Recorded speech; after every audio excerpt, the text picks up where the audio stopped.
Hi everyone, in today's video, I'm going to show you how to walk in where winds meet.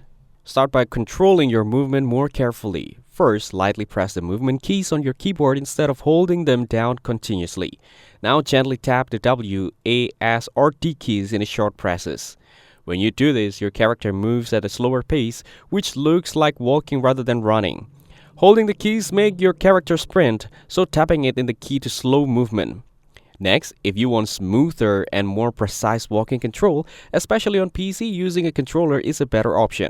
First, connect an Xbox or PlayStation controller to your PC using a USB cable or Bluetooth and make sure the system recognizes it. After that, move the left analog stick slightly forward. A small push will make your character walk slowly, giving you more natural movement control compared to a keyboard. Now, check the movement settings in the game to avoid automatic running. Now open the settings menu, then go to the controls. Here, look for options such as auto run or sprint toggle. If these options are turned on, disable them so your character does not start running automatically when you move. After that, when using a controller on PC or console, always control how much you tilt the left analog stick.